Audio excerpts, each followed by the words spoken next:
প্রিয় দর্শক শ্রোতা, আসসালামু আলাইকুম এবং অশেষ শুভকামনা সবার জন্যে। গতকাল ঝিনাইদহে এনসিপি নেতা নাসিরউদ্দিন পাটোয়ারির উপর যে হামলা হয়েছিল সেটির প্রতিক্রিয়ায় আমি নিজেও আমার চ্যানেল থেকে একটি কন্টেন্ট বানিয়েছিলাম। আপনারা অনেকে দেখেছেন সেটি হয়তো, প্রিয় দর্শক শ্রোতা। তো আজও আবার সেটিকে কেন্দ্র করে আরেকটি ভিডিও বানাতে হচ্ছে, আর সেটি নাসিরউদ্দিন পাটোয়ারির উপর হামলাকে কেন্দ্র করে এনসিপি নেতৃবৃন্দ, সম্মুখ সারির নেতারা যে প্রতিক্রিয়া দিয়েছেন সেই সম্পর্কে কিছু কথা বলতে হবে। গুরুত্বপূর্ণ কিছু বিষয় সামনে চলে এসেছে যেটি নিয়ে কথা বলা দরকার। সুপ্রিয় দর্শক শ্রোতা, গতকালই কিন্তু হামলা হয়েছিল দুপুরের পর, জুম্মার নামাজের পর। আর গতকালই আমরা দেখলাম ফেসবুক পোস্টে আলাদা আলাদা প্রতিক্রিয়া জানিয়েছেন এনসিপির সম্মুখ সারির নেতারা। সেখানে ছিলেন হাসনাত আবদুল্লাহ, সার্জিস আলম এবং আসিফ মাহমুদ সজীব ভুঁইয়া। তারা আলাদা আলাদা প্রতিক্রিয়া জানিয়েছে।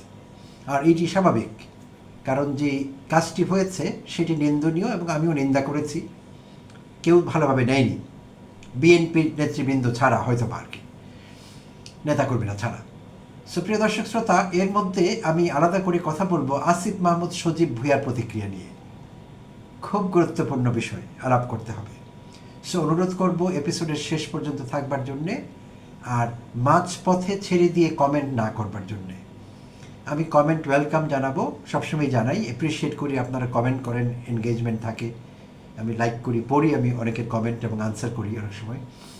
তো আমি অনুরোধ করব অর্ধেকে ছেড়ে কমেন্ট না করতে, পুরো ভিডিও দেখে কমেন্ট করার জন্য সবাইকে অনুরোধ করব। ধন্যবাদ জানাচ্ছি। আর বলে রাখি, আমি কিন্তু জুলাই আন্দোলনের পক্ষের লোক।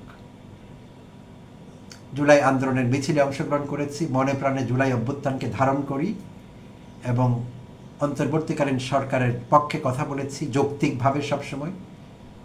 আমি আপনাদের পক্ষের লোক, এক কথায়। তো শুরু করছি। আসিফ মাহমুদ সজীব ভুঁইয়ার প্রতিক্রিয়া নিয়ে কথা বলবো বলেছিলাম। তো আসিফ মাহমুদ সজীব ভুঁইয়া এমনিতে গতকাল কথা বলছিলেন জাতীয় প্রেস ক্লাবে, আলাদা একটি প্রোগ্রামে। যেই প্রোগ্রামে এনসিপিতে যোগদান করছিলেন আপ বাংলাদেশ পার্টির বেশ কিছু নেতাকর্মী, এবং তাদের সংখ্যা 229 জন।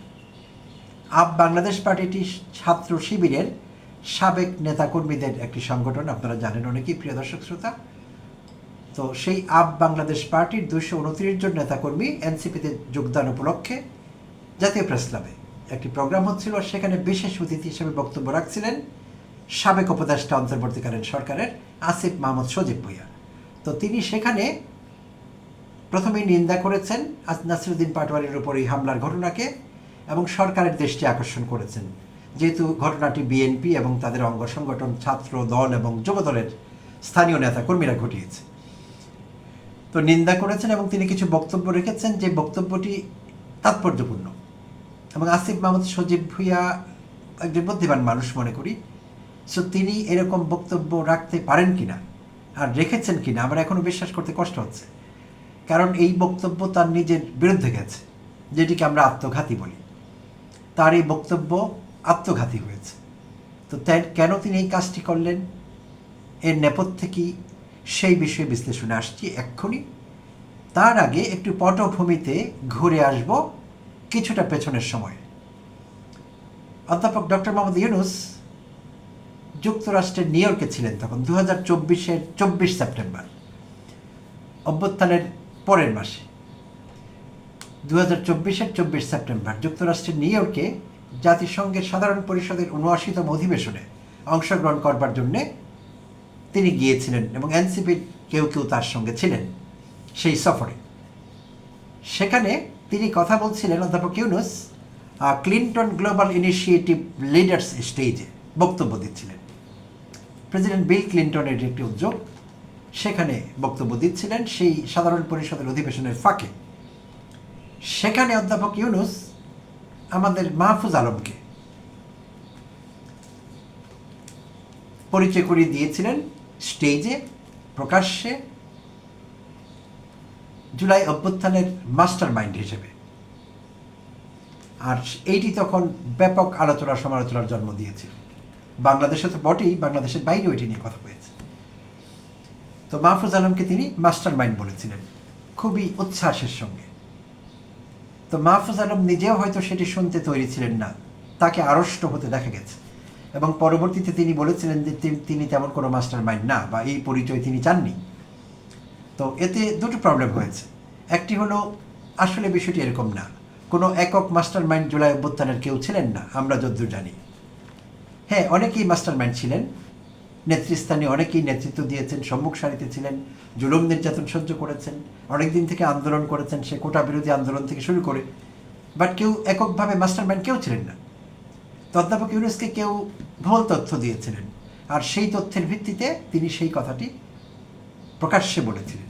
তো এটি কিছু সমস্যা তৈরি করেছে। আর মাহফুজ আলমকে কিন্তু বিপদের মুখে ঠেলে দেওয়া হয়েছে, কারণ আওয়ামী বাকশালীরা মাহফুজ আলমকে টার্গেট করতে পারে এমন একটি আশঙ্কা তৈরি হয়েছিল, এবং সেই আশঙ্কা এখনও দূর হয়েছে সেটা আমরা বলতে পারি না।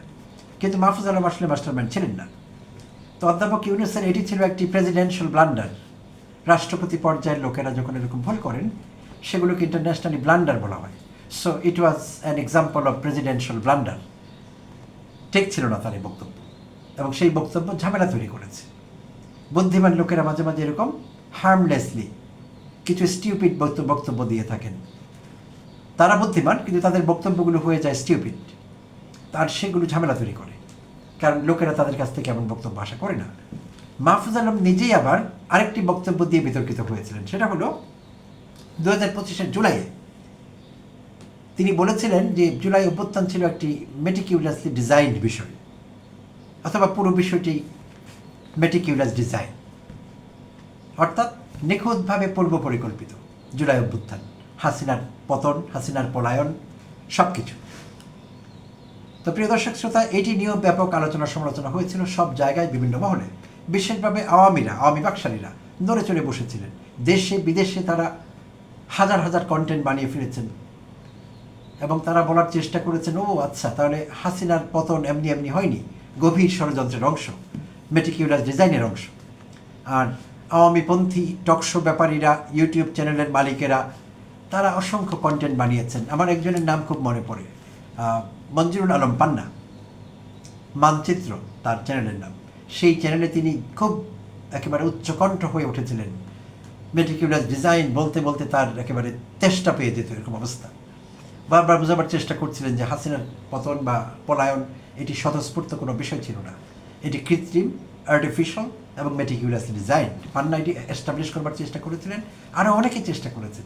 মাসুদ কামাল এটি নিয়ে কথা বলেছেন, আরও অনেকেই বলেছেন কথা। নবনীতা রাতের ঘুম তার হারাম হয়ে গেছে, উঠে পড়ে লেগেছিলেন বোঝাবার জন্য হাসিনার পতন হয়নি, হাসিনা আসলে যেতে চাননি, এটি অবৈধ হয়েছে, ইত্যাদি ইত্যাদি। তো মাহফুজ আলমের সেই বক্তব্য ইনকমপ্লিট এবং আননেসেসারি ছিল, সেই বক্তব্য অপ্রয়োজনীয় একেবারে। যদিও মাহফুজ আলম তার ব্যাখ্যায় বলেছেন যে জুলাই অভ্যুত্থানের দুটো ফেজ আছে। একটি ফেজ হলো 5 জুন থেকে 18 জুলাই। এই ফেজে স্থানীয়দের পরিচয় জানা গেছে, কারা নেতৃত্ব দিচ্ছেন এই আন্দোলনে, এটি একটি ফেজ। আর দ্বিতীয় ফেজে ছাত্র জনতা অংশগ্রহণ করেছেন স্বতঃস্ফূর্তভাবে, সেটি সফল হয়েছে। তিনি একটি ব্যাখ্যা দিয়েছেন, আমি মনে করি এটি জোর করা, একটি দাঁড় করানো একটি ব্যাখ্যা, এসবের কোনো মানে নেই। আর পুরো দেশের মানুষ জানে, আপনারা জানেন, আমি জানি, যে জুলাই অভ্যুত্থান হাসিনাকে নামাবার জন্য হয়নি। জুলাই অভ্যুত্থানের ফার্স্ট পেজ যদি ধরি আমরা, সেটি ছিল এক কোটা বিরোধী আন্দোলন। হাসিনা যদি সেই সব মেনে যেতেন, ছাত্র জনতাকে হত্যা করা শুরু না করতেন, তাহলে হাসিনাকে পালাতে হতো না। হ্যাঁ, আমাদের হাসিনার বিরুদ্ধে ক্ষোভ ছিল, রাগ ছিল, উৎসাহ ছিল, কষ্ট ছিল, কারণ হাসিনা চরম ফেসিবাদী হয়ে উঠেছিলেন। স্বৈরাচারী শাসকদের মধ্যে নিকৃষ্টতম পৃথিবীতে বলা যায় হাসিনা। এই সব কিছু ছিল, হলেও আমরা, এবং বিএনপি নাকি আন্দোলন করেছে 15 বছর হাসিনার বিরুদ্ধে। তো বিএনপির 15 বছরের আন্দোলনও ব্যর্থ হয়েছিল, এই আন্দোলন কোনো ফল দেয়নি। যদিও তারা বলছে 15 বছরের আন্দোলনের ধারাবাহিকতায় আমরা জুলাই অভ্যুত্থান ঘটাতে পেরেছি, ডাহা মিথ্যে কথা। তাদের আন্দোলন 1 পয়সার কোনো কাজে দেয়নি। হ্যাঁ, তারা কষ্ট পেয়েছেন, জুলুম নির্যাতনের শিকার হয়েছেন, তাদের জন্য আমাদের সহানুভূতি আছে, তখনও ছিল, এখনও আছে। এখন একটু কমে গেছে, কারণ নিজেরা মুসলিম হয়ে তারা এখন স্বৈরাচারী ভূমিকা অবতীর্ণ হচ্ছেন, আবার শেখ হাসিনার মতো। যাই হোক, তো তাহলে যেটি বলা হচ্ছে মেটিকুলার ডিজাইন, প্রথমত হাসিনার পতনের জন্যই তো আন্দোলনটি হয়নি। আন্দোলনটি হয়েছিল কোটার জন্যে। কোটা বাতিল করতে হবে, মুক্তিযোদ্ধা কোটা। আর হাসিনা সেটি দমন করতে গিয়ে গণহত্যা শুরু করেন, ছাত্র জনতাকে মারতে শুরু করেন। তখন আমরা সাধারণ জনতা যারা ছিলাম, আমরা রাস্তায় নেমে আসি, তখন ছাত্র জনতার আন্দোলন হয়ে ওঠে এটি। এবং সেই আন্দোলনে হাসিনার পতন ঘটে। তাহলে এটি যদি মেটিকুলাসলি ডিজাইন হতো তাহলে শুরু থেকেই আমরা বলতাম বা আমরা সেভাবে কাজ করতাম যে কোটা ফোটা কিছু না, আমরা চাই হাসিনার পতন, এটি উদ্দেশ্য, এটি আমাদের আলটেরিয়র মোটিভ, এবং আমরা মেটিকুলাসলি ডিজাইন করে নেমেছি। বিষয়টা এরকম না। আমার মতো লাখ লাখ মানুষ রাস্তায় নেমেছে, আমরা কোনো ডিজাইন ফিজাইনের ধার ধারিনি। আমি একজন শিক্ষক, আমার ছাত্র মেরেছে, আমি কষ্টে ঘুমাতে পারিনি এক সপ্তাহ, সেই জন্য নেমেছি আমি রাস্তায়। আমার মতো আরও অনেকে অনেক কারণে নেমেছেন, কারো ছেলে মারা গেছে, কারো মেয়ে মারা গেছে, কারো আত্মীয় মারা গেছে, কারো নেইবার মারা গেছে, নিরীহ ছাত্ররা মারা গেছেন, সেই জন্য সেটি ছাত্র জনতার আন্দোলন হয়ে উঠেছিল। সো এটি কোনো মেটিকুলার ডিজাইন না, এটি বাজে কথা। তো মেটিকুলার ডিজাইন বলে জুলাই অভ্যুত্থানকে ছোট করবার প্রয়াস পেয়েছেন কেউ কেউ, ইচ্ছাকৃতভাবে না, তাদের বোকামের জন্য, ভুলের জন্যে এই মেটিকুলার ডিজাইন, মাস্টার মাইন্ড, এইসব বাজে কথা ছড়িয়ে পড়েছে। আর এগুলো জুলাই আন্দোলনের ক্ষতি করেছে কিছুটা হলেও, জুলাই আন্দোলনের গুরুত্ব কমিয়েছে। তো এগুলো অপ্রয়োজনীয় কথা ছিল। আর এবছরের 2রা জানুয়ারি যদি আমাদের মনে থাকে, প্রিয় দর্শক শ্রোতা, বৃহত্তর সিলেটের হবিগঞ্জ জেলার শায়েস্তাগঞ্জ থানায় বসে একটা বাচ্চা ছেলে, বৈষম্য বিরোধী ছাত্র আন্দোলনের সেই ছোকরাটা, যার নাম ছিল মাহাদি হাসান, শায়েস্তাগঞ্জ থানায় বসে ওসির রুমে বসে মাহাদি হাসান বলছিলেন যে আমরা বানিয়াচং থানা জ্বালিয়ে দিয়েছি, এসআই সন্তোষকে পুড়িয়ে দিয়েছি, যেই কারণে তাকে গ্রেপ্তারও হতে হয়েছিল। এই ছোকরাটি আসলে সে নিজে কিছুই করেনি, এসব সেই বানিয়াচং থানা জ্বালায়নি, সে এসআই সন্তোষকে পোড়ায়নি, কিচ্ছু করেনি। সে বাট ঘটনাগুলো ঘটেছিল। সে বৃহত্তর ছাত্র জনতার একজন ছিলেন, পেছনে ছিলেন, দর্শক ছিলেন, কিংবা অংশগ্রহণকারী ছিলেন, যেই ছিলেন, এরকম ঘটনায় হাজার হাজার মানুষ সম্পৃক্ত ছিল। এবং খোঁজখবর নিয়ে জেনেছি এসআই সন্তোষ ভয়াবহ রকমের দুর্বিনীত এবং দুর্বৃত্তায়িত অফিসার ছিলেন। হাসিনার হয়ে অসংখ্য মানুষকে মেরেছেন, অসংখ্য মানুষকে জেল জুলুমের শিকার করেছেন। অর্থাৎ তার উপরে জনরোষ, জনক্ষোভ উচ্চ মাত্রায় ছিল। তো জনগণ যখন সুযোগ পেয়েছে, তারা তাদের সেই ক্ষোভ উগরে দিয়েছে। আর সেই সব কারণে শুধু বানিয়াচং থানা তো জ্বালানো হয়নি, আরও অনেক থানা, অনেক ফাঁড়ি জ্বালানো হয়েছে। আর যে কোনো অভ্যুত্থানে, যে কোনো বিপ্লবে এগুলো হয়ে থাকে, এগুলো একেবারেই স্বাভাবিক ঘটনা। যে কোনো বিপ্লবের এগুলো পার্ট অ্যান্ড পার্সেল, অবিচ্ছেদ্য অংশ। সো ইন্ডিভিজুয়াল কোনো ব্যক্তির এই দায় নেওয়ার দরকার নেই, এবং সেটি নেওয়া নির্বুদ্ধিতা, বোকামি। আর সেই নির্বুদ্ধিতার পরিচয় দিয়ে এই মাহাদি হাসান জেলেও গিয়েছিলেন। এখন জেলে গেলে বেরোতেন না, তখন অন্তর্বর্তীকালীন সরকারের আমল ছিল বলে আবার বেরিয়েও আসতে পেরেছিলেন। নিছক বোকামি তার এই বক্তব্য। তো প্রিয় দর্শক শ্রোতা, এটি বলতে চাচ্ছি যে অহেতুক অপ্রয়োজনীয় কথা বলে সংকট বাড়াবার কোনো দরকার নেই, নিজের অবস্থান ছোট করবার কোনো দরকার নেই। তো এইবার ফিরে আসবো আসিফ মাহমুদ সজীব ভুঁইয়ার বক্তব্যে গতকালকে। তো আসিফ মাহমুদ বলছিলেন যে বিরোধী দল বরাবরই, প্রথমে তিনি নিন্দা করেছিলেন পাটোয়ারির উপর হামলার, তারপর বলছিলেন যে সরকারের প্রতি বিরোধী দল সবসময় একটা গুডউইল জেস্টার দেখিয়েছে, ভালো মনোভাব দেখিয়েছে, তাদের সঙ্গে কাজ করতে চেয়েছে, তাদের সহযোগিতা করতে চেয়েছে। কিন্তু সরকার বেছে নিয়েছে ভায়োলেন্সের পথ। আর সরকার যদি এই ভায়োলেন্সের পথ বেছে নিয়ে থাকে এবং এটিকে একমাত্র হাতিয়ার মনে করে, তাহলে সরকারকে মনে করিয়ে দিতে চাই এইটি আমাদের চাইতে ভালো কেউ পারে না। সেইটি আমরা জুলাই অভ্যুত্থানে দেখিয়ে দিয়েছি 2024-এ। ভয়ঙ্কর স্টেটমেন্ট, প্রিয় দর্শক শ্রোতা। আসিফ মাহমুদ বলছেন যে সরকার ভায়োলেন্স বেছে নিয়েছে, আর সরকার যদি এটিকেই চূড়ান্ত লক্ষ্য মনে করে বা হাতিয়ার মনে করে, রাজনৈতিক হাতিয়ার, তাহলে এইটি আমাদের চাইতে বেশি কেউ পারে না ভালো, সেটি আমরা দেখিয়ে দিয়েছি। কি ভয়ঙ্কর কথা! আসিফ মাহমুদ সজীব ভুঁইয়া ভায়োলেন্সের চূড়ান্ত দেখিয়ে দিয়েছেন বলছেন, এটি নাকি তাদের চাইতে ভালো কেউ পারে না। অত্যন্ত বাজে কথা, আপত্তিকর কথা। তার হয়ে আমি আপত্তি জানাচ্ছি। তিনি পুরো অভ্যুত্থানকে প্রশ্নবিদ্ধ করেছেন এবং জুলাই যোদ্ধাদের বাকি সবার প্রতি কালিমা লিপ্ত করেছেন। তারা কোনো ভায়োলেন্স করেননি, না করে কেন তিনি এই কথা বললেন? তিনি তো ডিবি অফিসে মারপিট খেয়েই কুল পেলেন না, ভায়োলেন্স কবে করলেন?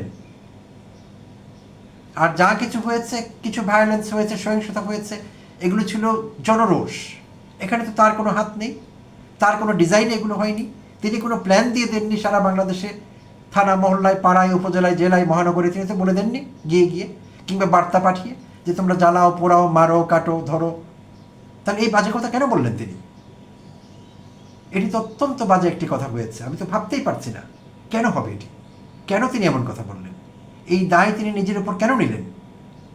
এমন কথা বলা তো ফৌজদারি অপরাধের মধ্যে পড়ে। প্রিয় দর্শক শ্রোতা, আমি সত্যিকার অর্থে বিস্মিত হয়েছি, অবাক হয়েছি। স্বতঃস্ফূর্ত ছাত্র জনতার আন্দোলন হলো জুলাই অভ্যুত্থান, আর সেখানে ভায়োলেন্স আমাদের চাইতে বেশি কেউ পারে না আমরা দেখিয়ে দিয়েছি। কি ভয়ঙ্কর স্টেটমেন্ট! আমি ভাবতেই পারছি না বিষয়টি। তাকে বুদ্ধিমান মনে করেছিলাম, কিন্তু এই কি স্টেটমেন্ট? প্রিয় দর্শক শ্রোতা, আমি ভয়াবহ রকমের বিপর্যস্ত এই বক্তব্য শুনে। দয়া করে কমেন্টে জানাবেন আপনারা বিষয়টি কীভাবে দেখছেন। আগের যে ঘটনাগুলো বললাম সেগুলোর সঙ্গে কোনো মিল খুঁজে পাচ্ছেন কিনা নিশ্চয়ই কমেন্টে জানাবেন। এবং এতক্ষণ সঙ্গে থাকবার জন্য অনেক অনেক ধন্যবাদ জানবেন।